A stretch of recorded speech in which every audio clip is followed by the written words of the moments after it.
She laughed while my brother begged for his life. Her laugh was soft and small. It felt like ice in my chest. My name is Ife. I am from a small town by a river. The town used to be calm. We fished, we sewed little cloths, we told old stories near the fire.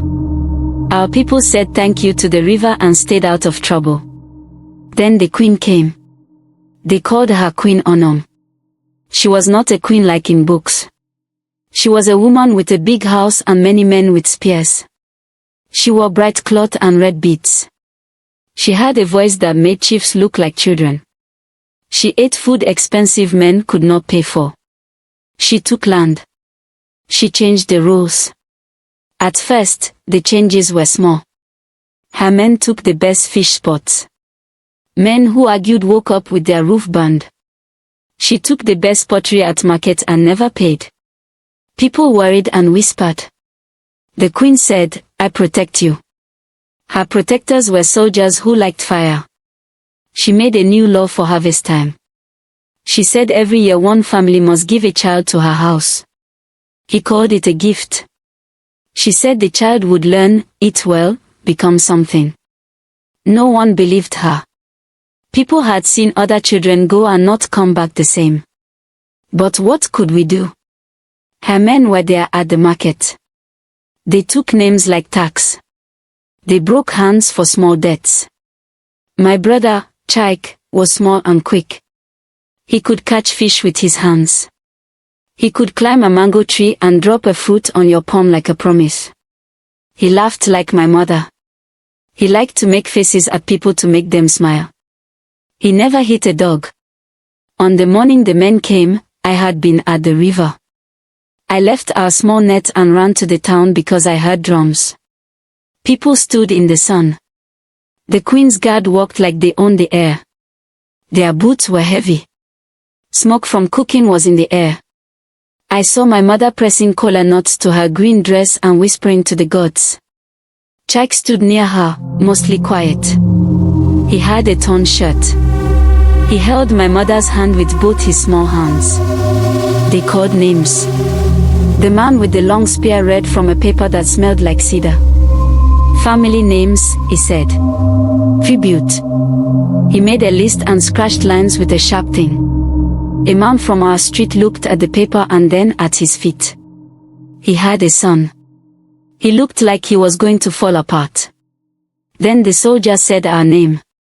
I felt my stomach drop. I moved and my sandaled foot caught a rock. My mother grabbed me. I thought they meant money. Maybe it was a mistake. The soldier looked at us like we were nothing. He pointed at Chaik. He is the one, he said. Chaik did not know what to do. He looked at me and smiled like he always did. My mouth dried. My knees broke. I wanted to run to him and take him away like we were playing. But there were the spears, the men, the queen's house just behind them with red cloth on the gate.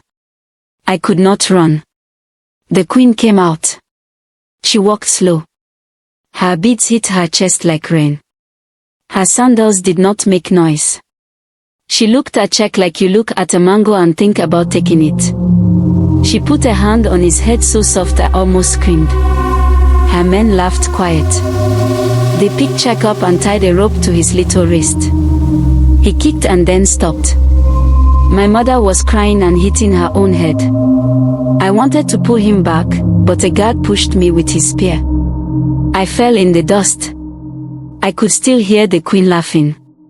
They said the child would be taught to be a helper at the palace. They said the child would be safe. I watched Chaik go into the gate like a goat into a house. The big gate closed. The queen waved and then sat with her beads. Men clapped. People left like they had to. That night my mother did not sleep. She hit the ground and called names no one else knew. The goats kept moving near the house. I went to the gate the next day. I wanted to see him. I stood where the sky meets the roof and I watched the palace.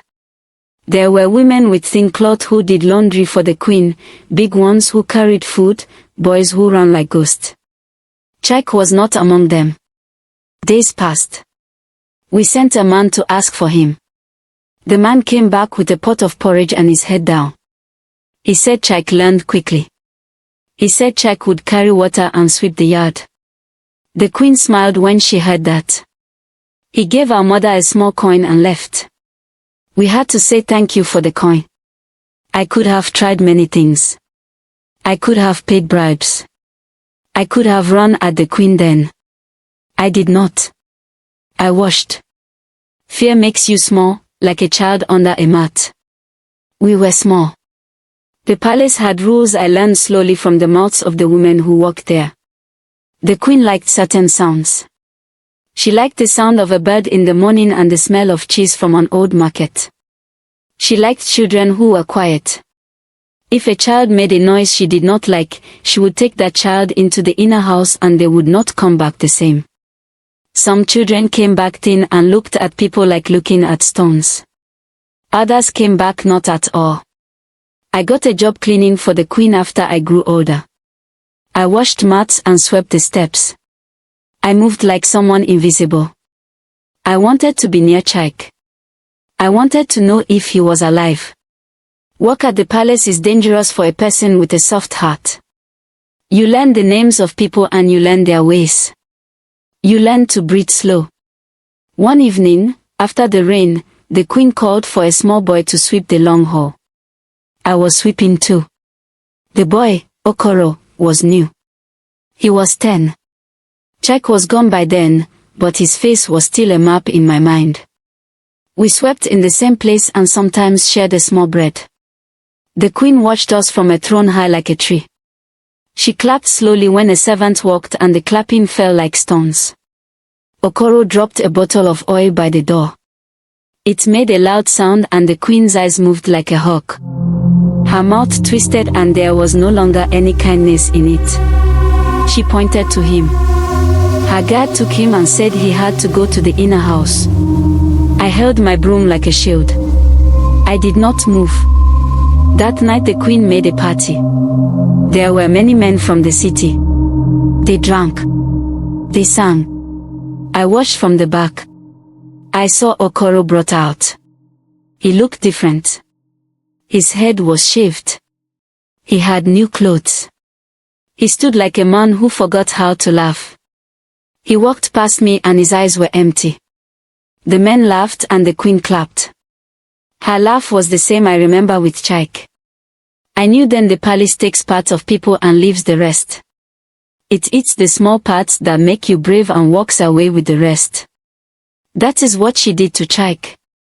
I remember one night months later when I was sweeping the queen's private room. The queen had many beads in a box.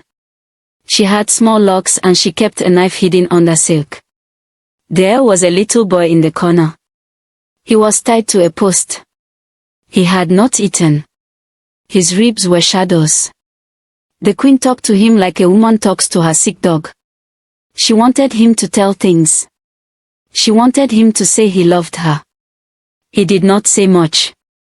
I wanted to help him. I wanted to untie him. The queen was sitting with her hands folded. She looked at me and I felt the room close. You see much, she said to me. I looked at my hands and pretended I did not. I wanted to say, let him go. But the queen's teeth flashed. It is my house, she said. What I do is mine. Later, a soldier from another town came with new rules. He said the queen had enemies. He planted fear like a seed. The queen used the fear. She said anyone who speaks against her is a traitor. People were taken, not only children. Men were made to stand in the sun until they fell. Women had their gold taken and given to the queen's young men. People who were loud in the market disappeared. The river took their boats. The queen's house grew bigger. Once, I thought about stopping everything. I thought of lighting the queen's storehouse on fire. I thought of taking a knife. I thought of all the brave words I had when I was drunk with anger. But the palace has many eyes. There are 30 ways to be seen. The men who watched the gates had brothers in my own street. They owed the queen. They feared the queen. They beat their children to show they can. Fear goes down the line like a cold wind. My mother stopped speaking much after Chike was taken. She would sit by the fire and make holes in the yam with her thumb. One night, she took my hand and said, "If you can, go and see." She smiled a small smile like the one she used to give when money was given to help a sick goat. She knew where we hurt the most. I went to the queen's house and I waited. I had a small coin and a story about being a cleaning woman who needed work. There were many ways into a big house. I found one where the rain did not reach and I slept in a store full of rice. I listened to the house breathe. The guard smoked and told stories of men who had been swallowed. They did not talk like men. They talked like men who had killed because they had been told to. On my third night there, I found a small door that led to the inner yard. I slept. There was a room with no windows. The floor smelled of old food. I heard a child sing softly. He sang a song about the river and the fish. The voice was small and it was not Chike's, but it pulled on me like a hook. I went closer and the smell pushed me back. There were cuts and marks. On a table were small toys, washed and kept. Suddenly steps. The guard saw me and shouted. I ran like I had rivers in my feet. I jumped a fence and the guards cried like wolves. I heard a shout and then I heard the queen's voice, cold and steady. "Stop her," she said. I ran into the dark and I did not stop running until my lungs hurt. I hid under a mango tree and shook. I still had the breath of the palace in my nose. I had seen the child and the rope. I had seen the queen's hands on the child's head. I had seen how people bend. After that night, I stopped being the person I was. I stopped laughing the way Chike did. I told no one what I had seen. People already had their own stories. They were too busy with fear. The queen's men took more children. The queen became softer to men with drink and cruel to the poor. She walked in the market and women moved like leaves. Years passed. The queen did not live forever. That is life. Her men grew older. Other men rose in the city. There were fights about land and salt. One night, men came who were not from our town. They had banners and loud voices. They said the queen had taken too much. They said the town would be free. They were not kind. They said they would stop her. There was a fight with flags and smoke. The queen's house burned. Men screamed like animals. People cheered. There were fires all over the town like lanterns with no owners. I stood by the river and watched the light. I thought maybe light means better things. When the fighting ended, some men came out from behind the ashes with chains on their arms. They said the queen was alive.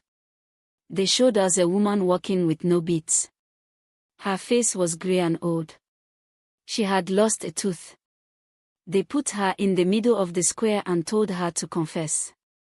She sat like a stone and said nothing. Men spat. Someone in the crowd held a child up and asked the queen where she had taken them. The queen looked at the child and laughed. I felt that laugh like the old eyes.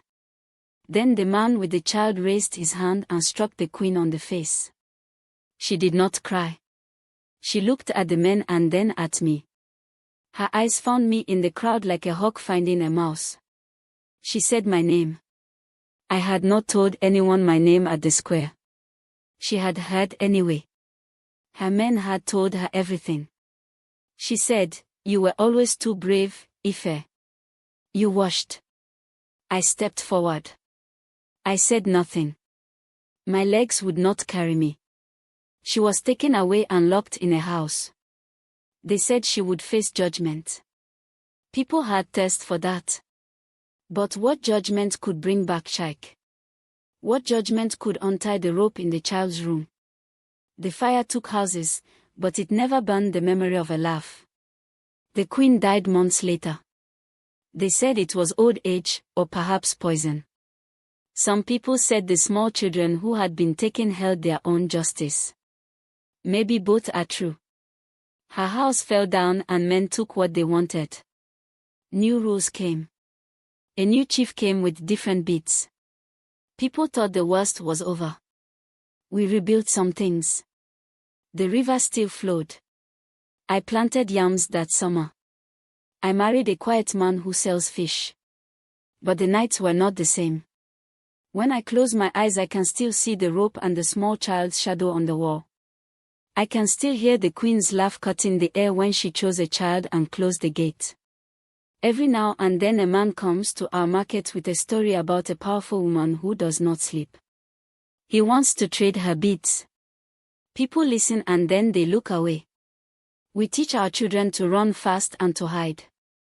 We speak quieter and we keep our doors closed when strangers pass. If you ask me if I blame the queen, I will say yes and no. I blame the men who followed her, the men who sold their courage. I blame the silence we used to keep because silence feeds power. But blame is not enough. The queen took the small part of us that learned to say no to fear. That is what hurts most. I tell this story now because I carry it like a mark. I tell it to anyone who will sit by the fire and listen. I do not make it bigger. I say it as it happened. The people who lost children, we do not ask for mighty words. We ask only to remember what it was like. Maybe remembering will keep us from giving our children to a woman who can laugh and do terrible things. Sometimes when I go to the river, I feel a small hand in my own. I turn and there is no one. I call Chike's name. He does not answer. The river keeps flowing. The sky keeps closing. The market keeps selling cloth. People still smile, but some smiles are a little thin. The queen is dead. Her beads are broken. But the laugh stays, and sometimes I wake in the night and hear it. It tells me names, and it calls the boys and girls who run in the dark. I shake and I whisper the names of those we lost. The only thing I can do is speak them out loud so they are not empty. Maybe then their little songs will stay with someone who hears. Maybe then no one will make a law that belongs to the queen again. Maybe then, when a laugh falls soft like ice, our feet will find the road that goes away from the gate.